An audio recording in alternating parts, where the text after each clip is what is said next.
ಬೆಂಗಳೂರಿನ ಕೆಆರ್ ಸರ್ಕಲ್ನಲ್ಲಿ ಮತ್ತೆ ಅಪಘಾತ ಆಗಿದೆ.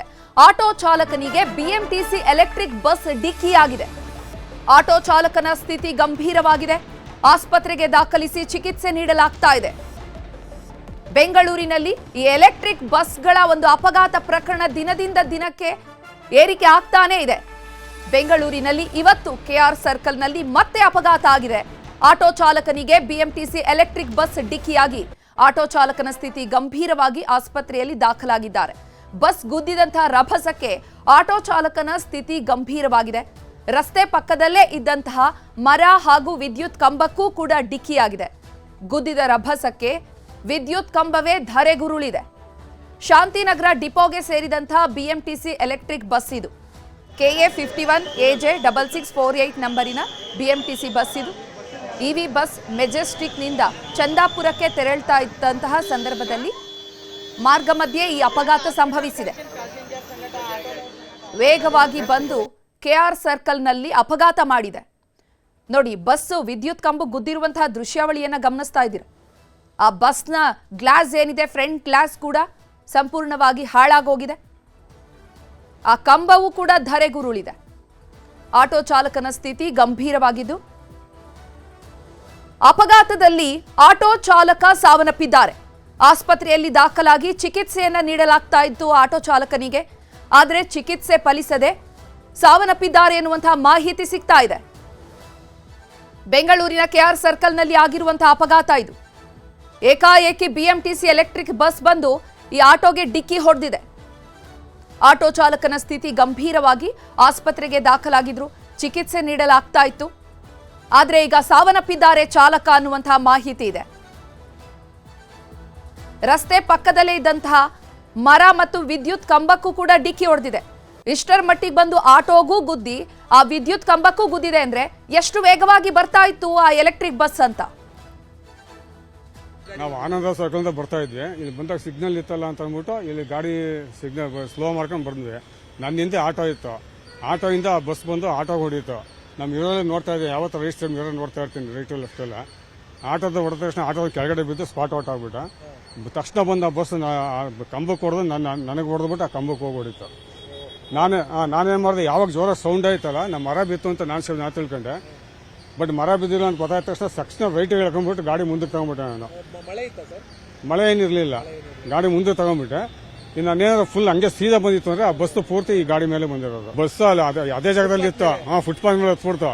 ನಾನೇನಾದ್ರು ಲೆಫ್ಟ್ಗೆ ಬಂದಿದ್ರೆ ಈ ಗಾಡಿ ಮೇಲೆ ಹತ್ತಾ ಇತ್ತು ಬಸ್. ನಾನು ಅಲ್ಲ ಜಾಸ್ತಿ ಅಲ್ಲ, ಬಸ್ ಮೇಲೆ ಗಾಡಿ ಮೇಲೆ ಹತ್ಬಿಡ್ತಾ ಇತ್ತು. ನಾನು ರೈಟಿಗೆ ಸಡನ್ ಆಗಿ ಬಂದ್ಬಿಟ್ಟೆ ನಾನು. ಹೌದೌದು ನಾನು ರೈಟಿಗೆ ಬಂದಿದ್ದಕ್ಕೋಸ್ಕರ ನನ್ನ ಗಾಡಿ ಉಳಿಯಿತು. ನಾನು ಬಂದಿದ್ರೆ ಸುಮಾರು ಜನ ಹೋಗ್ಬಿಡ್ತಾ ಇದ್ರು. ಬಸ್ ರೈಟ್ಗೆ ಬಂದಿದ್ರೆ ಸುಮಾರು ಸಾಕಷ್ಟು ಜನ ಹೋಗ್ತಾ ಇದ್ರು. ಸಾಕಷ್ಟು ಗಾಡಿಗಳು ಡ್ಯಾಮೇಜ್ ಆಗ್ತಾ ಇತ್ತು. ಇವನು ನಿಧಾನಕ್ಕೆ ಬರ್ತಾ ಇದ್ದ, ಅಷ್ಟೇನು ಸ್ಪೀಡ್ ಇಲ್ಲ. ಆಟೋಮೆಟಿಕ್ ಬೇರೆಕ್ಕೆ ಹೋಗ್ಬಿಡ್ತು. ಇದಕ್ಕೆ ಹಿಡಿದು 3 ಗಾಡಿ ಅದು ನಮ್ಮ ಇಲ್ಲೇ ಆಕ್ಸಿಡೆಂಟ್. ಇದೇ ಜಾಗದಲ್ಲಿ 3 ಅದು. ಇಲ್ಲ, ಇದೇ depot same 3 number depot Shantinagar. ಇದೇ ನಮ್ ಫ್ರೆಂಡನ್ ಗಾಡಿ. ಸರ್, ನಮ್ ಫ್ರೆಂಡನ್ ಗಾಡಿ ಇದು. ಆಕ್ಚುಲಿ ಅವ್ನು ನಿಧಾನಕ್ಕೆ ಬರ್ತಾ ಇದ್ದ, ಅವ್ನ ಹಿಂದ್ಗಡೆ ನಾನಿದ್ದ. ಸಡನ್ಲಿ ಆಟೋದವ್ನು ಲೆಫ್ಟಿಗೆ. ಆತರ ಇಲ್ಲ, ಇಲ್ಲಿ ಮಳೆ ಬತ್ತಲ್ಲ, ಇನ್ನೊಂದೇನು ನಿಧಾನಕ್ಕೆ ಬರಬೇಕು. ಆಕ್ಚುಲಿ ಮಳೆ ಬತ್ತ ಇವು ಅಂತಿಲ್ಲ, ಡೀಸೆಲ್ ಗಾಡಿ ಯಾವ ಬಿ ಇರ್ಲಿ, ಮಳೆ ಬತ್ತ ಬಿರೇಕೆ ಬರೋದಿಲ್ಲ ಗಾಡಿ. ಆಮೇಲೆ ಪೂರ್ತಿ ಇದು ಐತಲ್ಲ, ಹ್ಯಾಂಡ್ ಬ್ರೇಕ್ ಹಿಡಿತೆ. ಸಾರಿ, ಇದು ಹ್ಯಾಂಡ್ ಬ್ರೇಕ್ ಐತಲ್ಲ, ಕೂತಿಲ್ಲ ಇನ್ನವರೆಗೂ. ಇಲ್ಲ, ಹ್ಯಾಂಡ್ ಬ್ರೇಕ್ ಇಲ್ಲ, ಐತೆ ಬ್ರೇಕ್ ಹಿಡಿದಿಲ್ಲ. ಆಗ ಈ ತರ ಆವಾಜ್ ಬರಬಾರ್ದು. ಏರ್ ಅಜ್ಜಿ ಬ್ರೇಕೆ ಏನ್ ಸೌಂಡ್ ಪೂರ್ತಿ ಕೂತಿಲ್ಲ, ಬ್ರೇಕೆ ಕೂತಿಲ್ಲ. ಆಟೋ ಡ್ರೈವರ್ ಸ್ವಲ್ಪ ಏಟ್ ಆಗೈತೆ. ನಮ್ ಫ್ರೆಂಡ್ ಹೋಗಿದ್ದಾನ, ಇನ್ನ ಫೋನ್ ಹಚ್ಚಿ ಕೇಳ್ಬೇಕು ಸರ್, ಕೇಳಿಲ್ಲ. ಅಪಘಾತದಲ್ಲಿ ಆಟೋ ಚಾಲಕ ಸಾವನ್ನಪ್ಪಿದ್ದಾರೆ. ಫುಟ್ಪಾತ್ ಮೇಲೆ ಬಿಎಂಟಿಸಿ ಬಸ್ ನುಗ್ಗಿದೆ. ಆ ವಿದ್ಯುತ್ ಕಂಬಕ್ಕೂ ಕೂಡ ಡಿಕ್ಕಿ ಹೊಡೆದಿದೆ. ಇನ್ನು ಈ ಬಗ್ಗೆ ಹೆಚ್ಚಿನ ಮಾಹಿತಿಯನ್ನು ನೀಡ್ತಾರೆ ನಮ್ಮ ಪ್ರತಿನಿಧಿ ಆಶಿಕ್ ಮುಲ್ಕಿ. ನೇರ ಸಂಪರ್ಕದಲ್ಲಿ ಜಾಯ್ನ್ ಆಗಿದ್ದಾರೆ. ಆಶಿಕ್ ಮುಲ್ಕಿ, ಪದೇ ಪದೇ ಈ ಬಿಎಂಟಿಸಿ ಎಲೆಕ್ಟ್ರಿಕ್ ಬಸ್ಗಳ ಅಪಘಾತಗಳೇ ಹೆಚ್ಚಾಗ್ತಾ ಇರುವಂತದ್ದು. ಹೇಗಾಯ್ತು ಈ ಅಪಘಾತ? ಮತ್ತೆ ಅಧಿಕಾರಿಗಳು ಈ ಅಪಘಾತಗಳನ್ನು ತಡೆಗಟ್ಟುವಲ್ಲಿ ಏನೇನು ಕ್ರಮ ಕೈಗೊಂಡಿದ್ದಾರೆ?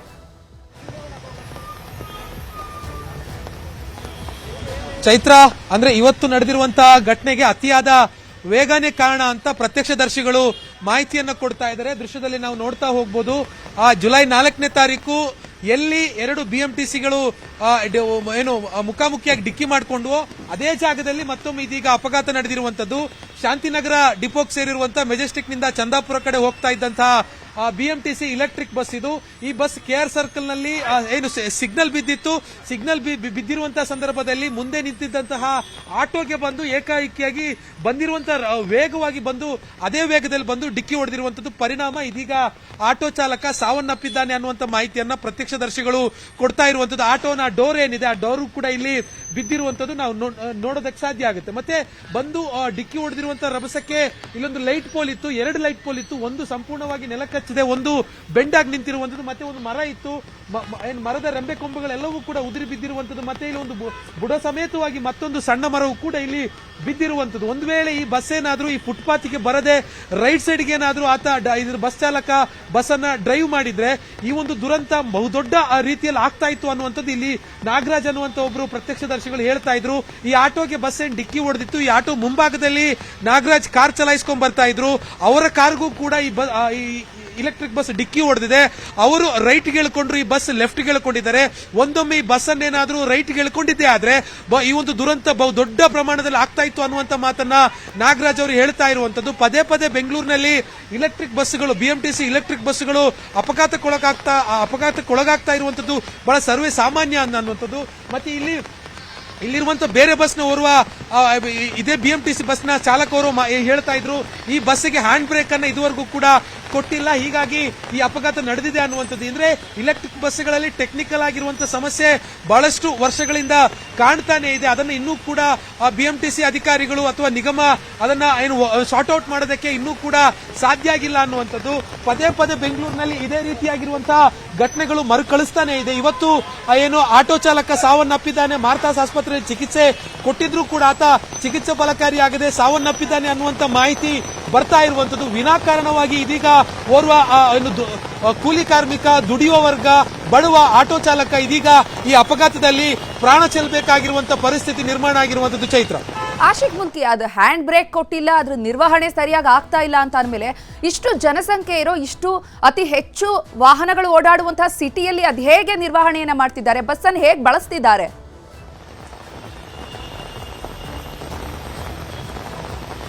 ಚೈತ್ರ, ಈ ಒಂದು ಇಲೆಕ್ಟ್ರಿಕ್ ವೆಹಿಕಲ್ ಅನ್ನ ಬಹಳಷ್ಟು ವರ್ಷಗಳ ಹಿಂದೆ ತಂದಂತ ಸಂದರ್ಭದಲ್ಲಿ ಇದರ ಟೆಕ್ನಿಕಲ್ ಆಗಿರುವಂತಹ ಸಮಸ್ಯೆಗಳ ಬಗ್ಗೆ ತಜ್ಞರು ಮತ್ತು ಸಾರ್ವಜನಿಕರಲ್ಲೂ ಕೂಡ ಬಹಳ ಅಸಮಾಧಾನ ಉಂಟಾಗಿತ್ತು. ಮುಖ್ಯವಾಗಿ ಈ ಬಸ್ಸಿಗೆ ಹೈಡ್ರೋಲಿಕ್ ಆಗಿರುವಂತಹ ಬ್ರೇಕ್ ಸಿಸ್ಟಮ್ ಅನ್ನ ಕೊಡೋದಕ್ಕೆ ಸಾಧ್ಯ ಆಗಿಲ್ಲ. ಅದಕ್ಕೆ EV ಬಸ್ಗಳಂತ ಮಾತ್ರ ಅಲ್ಲ, ಯಾವುದೇ ತರನಾಗಿರುವಂತಹ ಇಲೆಕ್ಟ್ರಿಕ್ ವೆಹಿಕಲ್ ಗಳನ್ನ ತೆಗೆದು ನೋಡಿದ್ರು ಕೂಡ ಏರ್ ಬ್ರೇಕ್ ಅನ್ನ ಕೊಡೋದು ಬಹಳ ಕಷ್ಟ. ಹೀಗಾಗಿ ಈ ಬಸ್ನಲ್ಲೂ ಕೂಡ ಹ್ಯಾಂಡ್ ಬ್ರೇಕ್ ಸಿಸ್ಟಮ್ ಅನ್ನು ಇಟ್ಟಿದ್ದಾರೆ. ಆದ್ರೆ ಅದನ್ನ ಇನ್ನೂ ಕೂಡ ಸಮರ್ಪಕವಾಗಿ ವ್ಯವಸ್ಥಿತವಾಗಿ ಚಾಲಕರಿಗೆ ಮಾಡಿಕೊಟ್ಟಿಲ್ಲ ಅನ್ನುವಂತ ಮಾತನ್ನು ಈಗಷ್ಟೇ ನ್ಯೂಸ್ 18ಗೆ ಇನ್ನೊಂದು ಬಸ್ನ BMTC ಬಸ್ನ ಚಾಲಕ ಎಕ್ಸ್ಪ್ಲೈನ್ ಮಾಡಿದ್ರು. ಅದರಲ್ಲಿ ಗಾಳಿ ತುಂಬಿಕೊಂಡಿತ್ತು, ಹೀಗಾಗಿ ಈ ಮಳೆನೂ ಬರ್ತಾ ಇತ್ತು, ರೋಡ್ ಕೂಡ ತೇವಗೊಂಡಿರುವಂತ ಕಾರಣಕ್ಕಾಗಿ ಏಕಾಏಕಿಯಾಗಿ ಇಂತಹ ಸಂದರ್ಭದಲ್ಲಿ ಹ್ಯಾಂಡ್ ಬ್ರೇಕ್ ಹಿಡಿದ್ರೂ ಕೂಡ ನಿಲ್ಲಲ್ಲ. ಮತ್ತೆ ಈ ಬಸ್ನ ಹ್ಯಾಂಡ್ ಬ್ರೇಕ್ ಕೂಡ ಸರಿ ಇರಲಿಲ್ಲ ಅನ್ನುವಂತ ಮಾತನ್ನ ಹೇಳ್ತಾ ಇದ್ರು. ಅಂದ್ರೆ ಸಾಮಾನ್ಯವಾಗಿ ಇಲೆಕ್ಟ್ರಿಕ್ ಬಸ್ಗಳ ಬ್ರೇಕ್ ಸಿಸ್ಟಮ್ ಬಹಳ ವೀಕ್ ಇರುತ್ತೆ, ಆದ್ರೆ ಅದರ ಮೈಲೇಜ್ ಮತ್ತು ಪಿಕಪ್ ಜಾಸ್ತಿ ಇರುತ್ತೆ. ಅಂತ ಸಂದರ್ಭದಲ್ಲಿ ಸಡನ್ ಆಗಿ ಬಸ್ ನಿಲ್ಸೋದು ಬಹಳ ಸವಾಲಿನ ಕೆಲಸ ಚಾಲಕರಿಗೆ.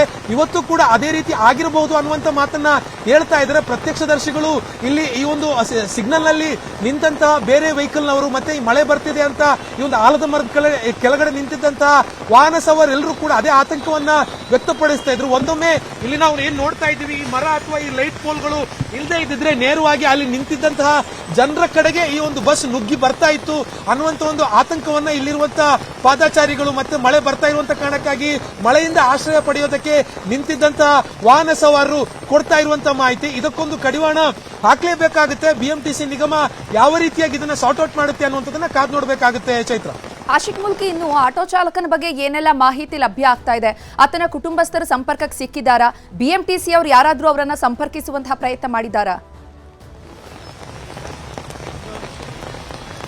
ಚೈತ್ರ, ಆ ಒಂದು ಆಟೋ ಚಾಲಕನ ಸ್ಥಿತಿ ಬಹಳ ಗಂಭೀರ ಇತ್ತು. ಇಲ್ಲಿಂದ ಕರ್ಕೊಂಡು ಹೋದಾಗ ಈಗ ಚಿಕಿತ್ಸೆ ಫಲಕಾರಿಯಾಗದೆ ಸಾವನ್ನಪ್ಪಿದ್ದಾರೆ ಅಂತ ಆಸ್ಪತ್ರೆ ಮೂಲಗಳಿಂದ ಮಾಹಿತಿ ಬರ್ತಾ ಇದೆ. ಆದ್ರೆ ಆತನ ಐಡೆಂಟಿಟಿಯನ್ನ ಇನ್ನೂ ಪೊಲೀಸರಾಗ್ಲಿ ಅಥವಾ ಬಿಎಂಟಿಸಿ ನಿಗಮದಿಂದ ಇನ್ನೂ ಕೂಡ ಬಹಿರಂಗಪಡಿಸಿಲ್ಲ. ಆತನ ಕುಟುಂಬಸ್ಥರನ್ನ ಸಂಪರ್ಕ ಮಾಡೋದಕ್ಕೆ ಹೈಗ್ರೌಂಡ್ ಸಂಚಾರಿ ಪೊಲೀಸರು ಕೂಡ ಪ್ರಯತ್ನವನ್ನ ಪಡ್ತಾ ಇರುವಂತದ್ದು. ಆತನ ಪಾಕೆಟ್ ಅಲ್ಲಿ ಒಂದು ಐಡಿ ಕಾರ್ಡ್ ಇತ್ತು. ಐಡಿ ಕಾರ್ಡ್ ಅನ್ನ ಆಧಾರ ಮಾಡಿಕೊಂಡು, ಮೋಸ್ಟ್ಲಿ ಅದು ಆಧಾರ್ ಕಾರ್ಡ್ ಅನ್ಸುತ್ತೆ, ಆ ಆಧಾರ್ ಕಾರ್ಡ್ ನ ಅಡ್ರೆಸ್ ಗೆ ಇದೀಗ ಸಂಪರ್ಕ ಮಾಡುವಂತ ಕೆಲಸದಲ್ಲೂ ಕೂಡ ಸಂಚಾರಿ ಪೊಲೀಸರು ನಿರತರಾಗಿರುವಂತದ್ದು. ಚೈತ್ರ, ಆಶಿಕ್ ಮುಲ್ಕಿ, ಬಿಎಂಟಿಸಿ ಅಧಿಕಾರಿಗಳು ಯಾರಾದ್ರೂ ಸ್ಥಳಕ್ಕೆ ಬಂದಿದ್ದಾರಾ? ಏನ್ ಕಾರಣ, ಹೇಗಾಯ್ತು ಈ ಘಟನೆ, ಇದ್ರ ಬಗ್ಗೆ ಪರಿಶೀಲನೆ ನಡೆಸ್ತಿದ್ದಾರಾ, ಹೇಗೆ? ಚೈತ್ರ, ಇನ್ನೂ ಕೂಡ ಈ ಒಂದು ಘಟನೆಗೆ ಸಂಬಂಧಪಟ್ಟಂತೆ ಬಿಎಂಟಿಸಿ ಅಧಿಕಾರಿಗಳಾಗ್ಲಿ, ಇಂಜಿನಿಯರ್ಗಳಾಗ್ಲಿ, ಮೆಕ್ಯಾನಿಕ್ಗಳಾಗ್ಲಿ ಯಾರೂ ಕೂಡ ಸ್ಥಳಕ್ಕೆ ಬಂದಿಲ್ಲ. ಬಸ್ ಅನ್ನ ಎಲ್ಲಿ ನಿಂತಿದೆ ಅಲ್ಲೇ ನಿಂತಿರುವಂತದ್ದು. ಜೊತೆಗೆ ಈ ಒಂದು ಅಪಘಾತಕ್ಕೆ ಒಳಗಾಗಿರುವಂತಹ ಆಟೋ ಏನಿದೆ, ಆಟೋವನ್ನ ಮಾತ್ರ ಇಲ್ಲಿಂದ ಸಂಚಾರಿ ಪೊಲೀಸರು ಟೌ ಮಾಡಿಕೊಂಡು ಬೇರೆ ಕಡೆಗೆ ತೆಗೆದುಕೊಂಡು ಹೋಗಿದ್ದಾರೆ. ಈ ಒಂದು ಬಸ್ ಅನ್ನ ತೆಗಿಬೇಕು ಅಂತಂದ್ರೆ ಇನ್ನು ಬಿಎಂಟಿಸಿ ಅಧಿಕಾರಿಗಳು ಮತ್ತು ಅಲ್ಲಿರುವಂತಹ ಮೆಕ್ಯಾನಿಕ್ಗಳೇ ಬರಬೇಕಾಗುತ್ತೆ. ಕಳೆದ ಜುಲೈ 4ರಂದು ಕೂಡ ಅಪಘಾತ ಆದಂತ ಸಂದರ್ಭದಲ್ಲಿ ಅದನ್ನ ಮೂವ್ ಮಾಡೋದಕ್ಕೆ ಸಾಧ್ಯ ಆಗಿರಲ್ಲ. ಯಾಕೆಂತಂದ್ರೆ ಅಪಘಾತ ಆದಂತ ಸಂದರ್ಭದಲ್ಲಿ ಇಲೆಕ್ಟ್ರಿಕ್ ವೆಹಿಕಲ್ಗಳು ಹಿಂದಕ್ಕೆ ಮುಂದಕ್ಕೆ, ಅಂದ್ರೆ ಅದನ್ನ ಆಕ್ಸಿಲೇಟರ್ ಏನಿದೆ ಅದನ್ನ ಪ್ರೆಸ್ ಮಾಡಿದ್ರು ಕೂಡ ಬಸ್ ಹಿಂದಕ್ಕೆ ಮುಂದಕ್ಕೆ ಹೋಗೋದಿಲ್ಲ ಅನ್ನುವಂತ ಮಾತನ್ನ ಹಿಂದೆನೆ ಮೆಕ್ಯಾನಿಕ್ಗಳು ಹೇಳಿದ್ರು. ಇವತ್ತು ಕೂಡ ಅದೇ ರೀತಿಯಾಗಿರುವಂತಹ ಪರಿಸ್ಥಿತಿ ಇರುವಂತದ್ದು. ಅಂದ್ರೆ ಇಲ್ಲಿ ಆ ಕೆಲವು ಬೇರೆ ಬಿಎಂಟಿಸಿ ಬಸ್ಗಳ ಚಾಲಕರು ಈ ಬಸ್ ಅನ್ನ ತೆಗೆಯೋದಕ್ಕೆ ಪ್ರಯತ್ನ ಪಟ್ಟರು ಕೂಡ ಅವರಿಗೆ ಸಾಧ್ಯ ಆಗಿರಲಿಲ್ಲ. ಹೀಗಾಗಿ ಡಿಪೋದಿಂದನೇ, ಶಾಂತಿನಗರ ಡಿಪೋದಿಂದನೇ ಇದಕ್ಕೆ ಸಂಬಂಧಪಟ್ಟಿರುವಂತಹ ಮೆಕ್ಯಾನಿಕ್ಗಳು, ಟೆಕ್ನಿಷಿಯನ್ ಯಾರಿದ್ದಾರೆ ಅವರು ಬಂದೇ ಇದನ್ನ ತೆಗಿಬೇಕಾಗುತ್ತೆ. ಯಾಕೆ ಅಂತಂದ್ರೆ ಅಪಘಾತ ಆದಂತಹ ಸಂದರ್ಭದಲ್ಲಿ ಬ್ರೇಕ್ ಲಾಕ್ ಆಗುತ್ತೆ ಈ ಬಸ್ ಇಂದು. ಸೊ ಹೀಗಾಗಿ ಇನ್ನಷ್ಟೇ ಬರಬೇಕಿದೆ. ಈಗಾಗಲೇ ಹೈಗ್ರೌಂಡ್ ಸಂಚಾರಿ ಪೊಲೀಸರು ಅವರಿಗೆ ಆ ಮಾಹಿತಿಯನ್ನ ಮುಟ್ಟಿಸುವಂತ ಕೆಲಸವನ್ನು ಕೂಡ ಮಾಡಿದ್ದಾರೆ. ಸ್ಥಳಕ್ಕೆ ಬಂದು ಇದನ್ನ ಕ್ರೇನ್ ಮೂಲಕ ತೆರವು ಮಾಡಬೇಕಾಗಿರುವಂತಹ ಪರಿಸ್ಥಿತಿಯಲ್ಲಿ ಇರುವಂತದ್ದು. ಚೈತ್ರ, ಆಶಿಕ್ ಮುಲ್ಕಿ, ಇನ್ನು ಸಾರಿಗೆ ಇಲಾಖೆಯಿಂದ ಈ ಬಿಎಂಟಿಸಿ ಅಪಘಾತಗಳೇನು ಸರಣಿ ಅಪಘಾತಗಳು ಸಂಭವಿಸ್ತಾ ಇದೆ, ಇದಕ್ಕೆ ಏನ್ ಕ್ರಮ ತೆಗೆದುಕೊಂಡಿದ್ದಾರೆ?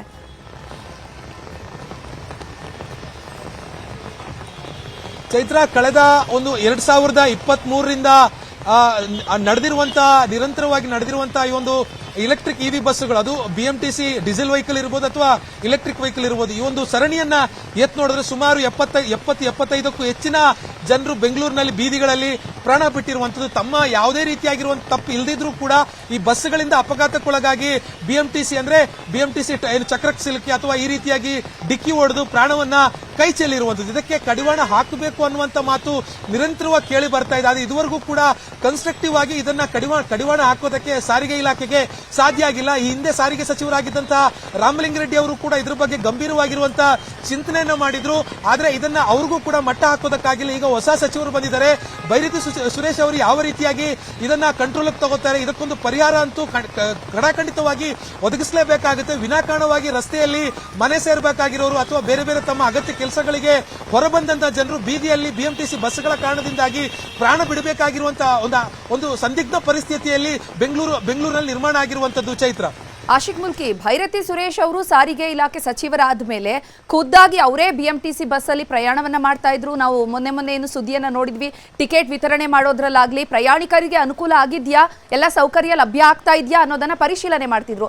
ಆದ್ರೆ ಈ ಅಪಘಾತ ಪ್ರಕರಣಕ್ಕೆ ಸಂಬಂಧಪಟ್ಟಂತೆ ಅವ್ರು ಏನ್ ರಿಯಾಕ್ಟ್ ಮಾಡ್ತಿದ್ದಾರೆ, ಏನ್ ಕ್ರಮ ಕೈಗೊಂಡಿದ್ದಾರೆ ಈ ಎಲೆಕ್ಟ್ರಿಕ್ ಬಸ್ಗಳಿಗೆ ಸಂಬಂಧಪಟ್ಟಂತೆ?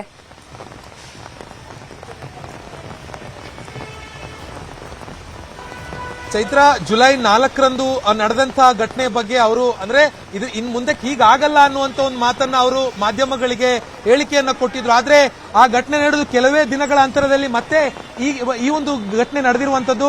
ಪದೇ ಪದೇ ಬೆಂಗಳೂರಿನಲ್ಲಿ ಈ ರೀತಿಯಾಗಿ ಇಲೆಕ್ಟ್ರಿಕ್ ಬಸ್ಗಳಿಂದ ಅಪಘಾತಗಳು ಸಂಭವಿಸ್ತಾ ಇದೆ. ಈಗ ನಾವು ದೃಶ್ಯದಲ್ಲೂ ಕೂಡ ನೋಡೋದಕ್ಕೆ ಸಾಧ್ಯ ಆಗುತ್ತೆ.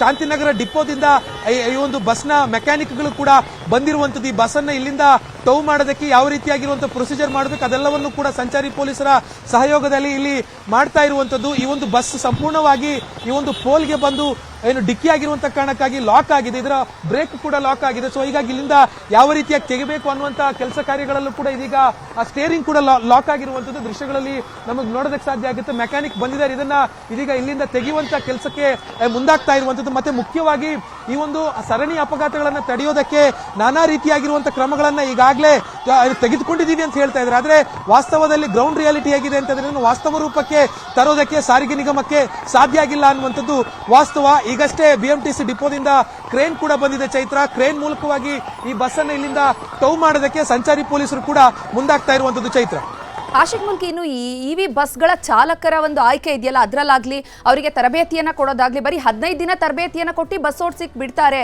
ಇದು ಕೂಡ ಅಪಘಾತ ಪ್ರಕರಣ ಹೆಚ್ಚಳ ಆಗ್ಲಿಕ್ಕೆ ಕಾರಣ ಆಗ್ತಿದೆ ಅನ್ನುವಂಥ ಮಾತುಗಳು ಕೇಳಿ ಬರ್ತಿತ್ತು. ಈ ಕಳೆದ ಬಾರಿ 2 ಬಸ್ಗಳ ನಡುವೆ ಅಪಘಾತ ಆಗಿತ್ತಲ್ಲ, ಆ ಡ್ರೈವರ್ ಮೇಲೆ ಏನ್ ಕ್ರಮ ತಗೊಂಡಿದ್ದಾರೆ, ಈ ಚಾಲಕರಿಗೆ ಸಂಬಂಧಪಟ್ಟಂತೆ ಏನೇನೆಲ್ಲ ಡೆವಲಪ್ಮೆಂಟ್ಗಳಾಗಿದೆ? ಚೈತ್ರ, ಕಳೆದ ಜುಲೈ 4ರಂದು ನಡೆದಂತ ಅಪಘಾತದಲ್ಲಿ ಬಸ್ ಚಾಲಕನ ಮೇಲೆ ಹಲ್ಸೂರ್ ಗೇಟ್ ಪೊಲೀಸ್ ಠಾಣೆಯಲ್ಲಿ ಒಂದು FIR ಕೂಡ ದಾಖಲಾಗಿತ್ತು.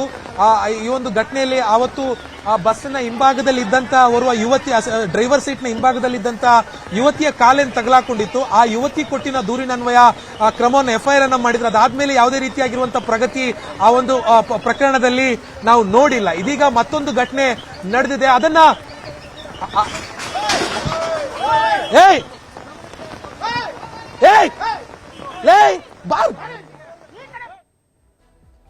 KR ಸರ್ಕಲ್ನಲ್ಲಿ ಮತ್ತೆ BMTC ಅಪಘಾತ ಆಗಿದೆ. ನೋಡಿ, ಮಳೆ ಬಂದ್ರೆ ಸಾಕು, ವಾಹನಗಳ ಮೂವ್ಮೆಂಟ್ ಸ್ಲೋ ಆಗಿರುತ್ತೆ. ಅಂತ ಸಂದರ್ಭದಲ್ಲಿ ಕೂಡ ಈ BMTC ಎಲೆಕ್ಟ್ರಿಕ್ ಬಸ್ ಫಾಸ್ಟ್ ಆಗಿ ವೇಗವಾಗಿ ಬಂದಿರುವಂತದ್ದೇ ಈ ಅಪಘಾತಕ್ಕೆ ಕಾರಣ ಅಂತ ಅಲ್ಲಿನ ಪ್ರತ್ಯಕ್ಷದರ್ಶಿಗಳು ಹೇಳ್ತಾ ಇದ್ರು. ಆದ್ರೆ ಆ ಚಾಲಕರು ಏನ್ ಹೇಳ್ತಾರೆ, ಬೇರೆ ಬಸ್ನ ಚಾಲಕರು ಹೇಳೋ ಪ್ರಕಾರ ಅದರ ನಿರ್ವಹಣೆ ಕರೆಕ್ಟ್ ಆಗಿರೋದಿಲ್ಲ, ಹ್ಯಾಂಡ್ ಬ್ರೇಕ್ ಇಲ್ಲ, ಅಪ್ಡೇಟ್ ಆಗಿರುವಂತಹ ಬ್ರೇಕ್ ಸಿಸ್ಟಮ್ ಇಲ್ಲ, ಹೀಗಾಗಿ ಕಂಟ್ರೋಲ್ಗೆ ಸಿಗೋದಿಲ್ಲ ಮಳೆ ಬಂದಂತಹ ಸಂದರ್ಭದಲ್ಲಿ. ಹಾಗಾಗಿ ಈ ಅಪಘಾತಗಳು ಸಂಭವಿಸುತ್ತೆ ಅನ್ನೋದನ್ನ ಆ ಚಾಲಕರು ಹೇಳ್ತಾ ಇರ್ತಾರೆ. ಆದ್ರೆ ಪದೇ ಪದೇ ಸರಣಿ ಅಪಘಾತಗಳು ಆಗ್ತಾನೇ ಇದೆ. ಇದೇನು ಈಗ ನಿನ್ನೆ ಮೊನ್ನೆ ಆಗ್ತಾ ಇರುವಂತಹ ಘಟನೆ ಅಲ್ಲ. ಕಳೆದ ವಾರ ನೋಡಿದ್ರೆ 2 ಎಲೆಕ್ಟ್ರಿಕ್ ಬಸ್ಗಳ ನಡುವೆಯೇ ಅಪಘಾತ ಸಂಭವಿಸಿತ್ತು. ಮಹಿಳೆ ಕೂಡ, ಒಂದು ಬಾಲಕಿ, ಆ ಬಸ್ ಹಿಂದೆ ಸೀಟಲ್ಲಿ ಇದ್ದಂತಹ ಯುವತಿ ಆ ಬಸ್ ಸೀಟ್ಗೆ ಕಾಲ್ ಸಿಕ್ಕಾಕೊಂಡು ಆಕೆಯನ್ನ ರಕ್ಷಣೆ ಮಾಡಲಿಕ್ಕೆ ಹರಸಾಹಸ ಪಡಲಾಗಿತ್ತು. ಅಂತಹ ಸಂದರ್ಭ ಆಗಿದೆ. ಮತ್ತೆ ಪದೇ ಪದೇ ಅಪಘಾತಗಳಾಗ್ತಾ ಇದೆ. ಅದರಲ್ಲೂ ಇಲ್ಲಿ ಈ KR ಸರ್ಕಲ್ನಲ್ಲೇ ಮುಖ್ಯವಾಗಿ ಇದೇ ಪ್ಲೇಸಲ್ಲಿ ಇದು 3ನೇ ಅಪಘಾತ ಅಂತ. ಅಂದರೆ ಪದೇ ಪದೇ ಅಪಘಾತ ಆಗ್ತಿದ್ರು ಅಲ್ಲಿ ಏನು ಕಾರಣ ಆಗ್ತಾ ಇದೆ ಅನ್ನುವಂಥದ್ದನ್ನು ಪತ್ತೆ ಹಚ್ಚಿ ಕ್ರಮ ಕೈಗೊಳ್ತಿಲ್ಲ ಅಧಿಕಾರಿಗಳು. ನೋಡಿ, ಈಗ ಅಪಘಾತ ಆಗಿದೆಯಲ್ಲ ಇವತ್ತು, ಆ ಬಸ್ಸನ್ನು ತೆರವು ಮಾಡುವಂತಹ ಕಾರ್ಯ ಆಗ್ತಾ ಇದೆ. ಆ ಬಸ್ಸನ್ನು ತಗೊಂಡೋಗಿ ಈಗ BMTC ಬಸ್ ಸ್ಟಾಪ್ಗೆ ಹಾಕಿ ಏನೇನಾಗಿದೆ, ಅಪಘಾತಕ್ಕೆ ಕಾರಣ ಏನು, ಡಿಪೋನಲ್ಲಿ ಎಲ್ಲ ಪರಿಶೀಲನೆಯನ್ನು ನಡೆಸಲಾಗುತ್ತೆ. ಸದ್ಯ ಬೇರೆ ವಾಹನಗಳಿಗೆ ಯಾವುದೇ ರೀತಿ ಅಡಚಣೆ ಆಗಬಾರ್ದು ಅನ್ನುವಂಥ ನಿಟ್ಟಿನಲ್ಲಿ ಬಂದು ಆ ವಾಹನವನ್ನು ಟೋಯಿಂಗ್ ಮಾಡ್ತಿದ್ದಾರೆ.